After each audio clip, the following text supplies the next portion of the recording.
You know that person who's watched The Office for the fifth time this year? Who can quote entire scenes from Friends even though they've seen every episode at least a dozen times?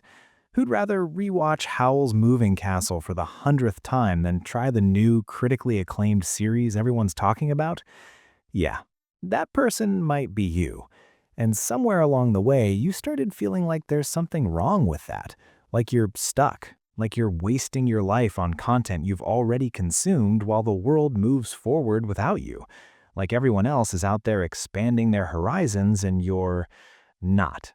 For years, I thought this was a character flaw, a sign of stagnation, until I discovered it's actually one of the most misunderstood forms of self-care in modern psychology.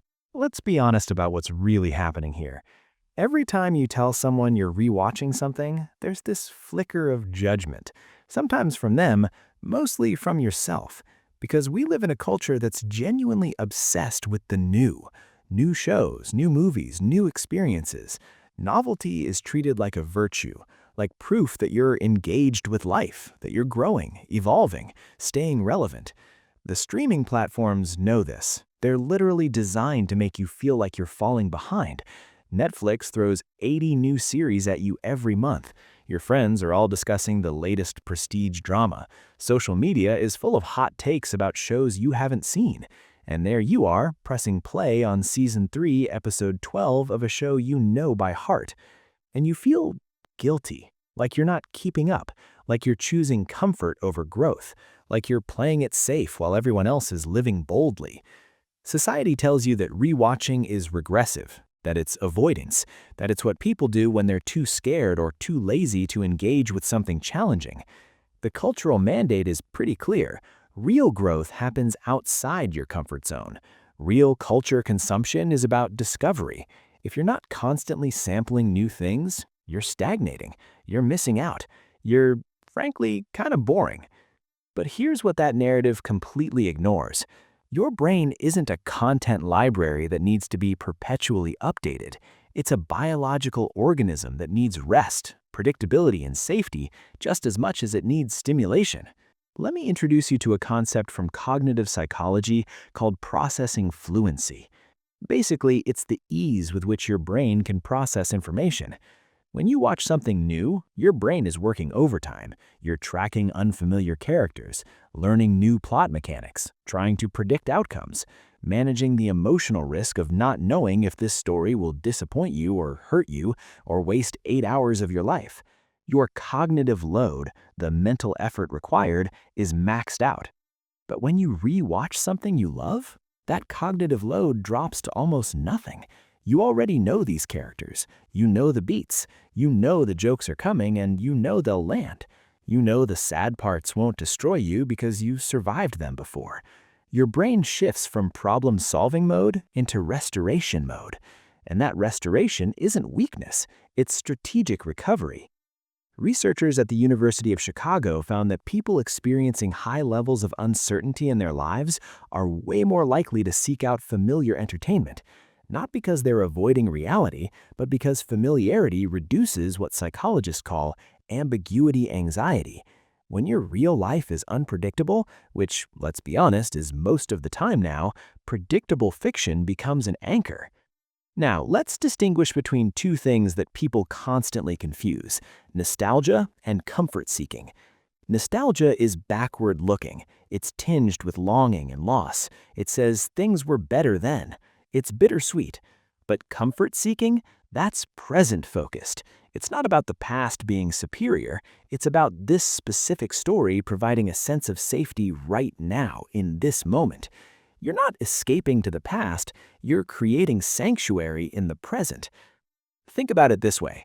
When you rewatch something, you're not just passively consuming the same content, you're actually engaging in what narrative psychologists call deepening comprehension.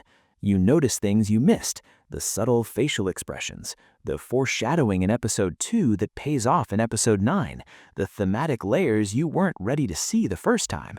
You're not repeating an experience, you're enriching it. And here's where it gets really interesting. The people who rewatch content the most aren't the ones with simple lives or easy jobs.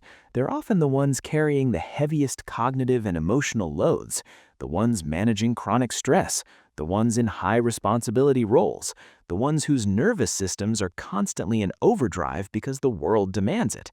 When you're already spending all day making decisions, managing uncertainty, and navigating complexity, novelty isn't a reward, it's a cost. Every new show is a gamble. Will it be good? Will it waste your time? Will the ending ruin it? When you're already depleted, you can't afford that risk, so you return to what you know works. Not because you lack curiosity, but because you're being intelligent about your energy budget. Here's the paradox nobody talks about. What looks like avoidance is actually advanced emotional regulation. You're not hiding from life, you're creating the conditions that allow you to engage with life. Think of it like this. Athletes don't train hard every single day. They have recovery days. They have routines. They return to familiar exercises that their bodies know how to do efficiently. Rewatching is your psychological recovery day. It's not the opposite of growth. It's what makes growth possible. And there's an evolutionary angle here too. Our ancestors survived by pattern recognition, by knowing which routes were safe, which foods were edible, which behaviors led to predictable outcomes. Uncertainty was dangerous. The unknown could literally kill you. So our brains evolved to find comfort in the familiar.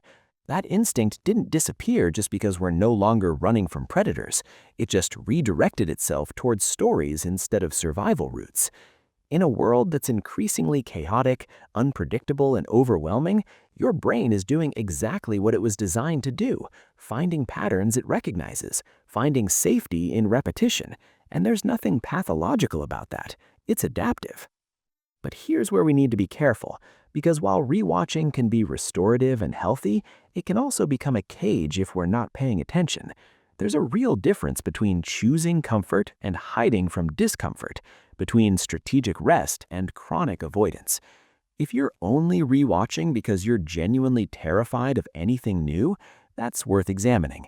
If the familiar has become the only thing you can tolerate because everything else feels too risky, too vulnerable, too uncertain, that's not comfort anymore.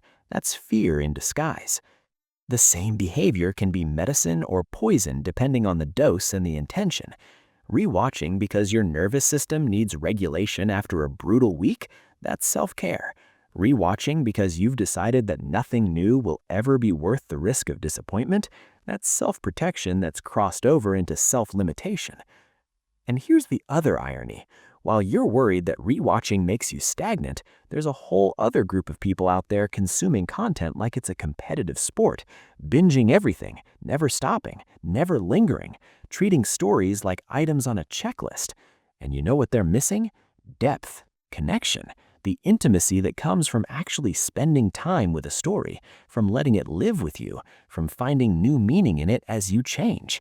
They're collecting experiences, you're cultivating them. And in a culture that fetishizes productivity and quantity, cultivation looks like laziness, but it's not. It's the opposite. So let me reframe this entirely. Rewatching isn't a sign that you're stuck. It's a sign that you understand something fundamental about how human beings actually work. You understand that your mind needs rest, not just stimulation, that depth matters more than breadth, that meaning is found through repetition and reflection, not constant novelty.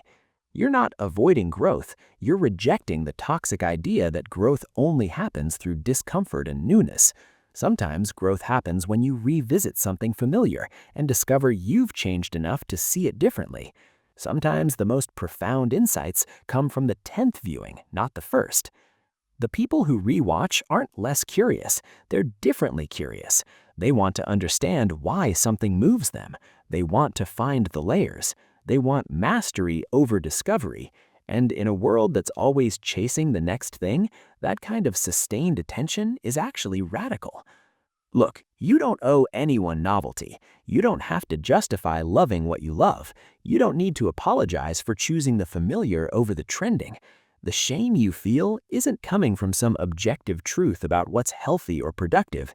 It's coming from a culture that profits off your anxiety about missing out.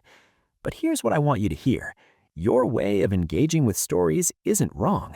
It's just different, and it might actually be healthier than the alternative. Because at the end of the day, entertainment isn't supposed to be homework. It's not supposed to be another thing you optimize or another competition you win. It's supposed to bring you joy, comfort, connection. And if rewatching does that for you, then it's working exactly as intended. So the next time someone asks what you're watching and you have to admit it's the same thing you watched last month, don't apologize, don't shrink, just own it. Because you're not stuck, you're not regressing, you're not wasting your time. You're doing something most people have forgotten how to do. You're actually paying attention. And that's not a bug, that's a feature. If this resonated with you, if it made you feel a little less alone in your rewatching habits, consider subscribing, because we need more conversations that validate the quiet, unconventional ways people take care of themselves in a world that rarely makes space for it.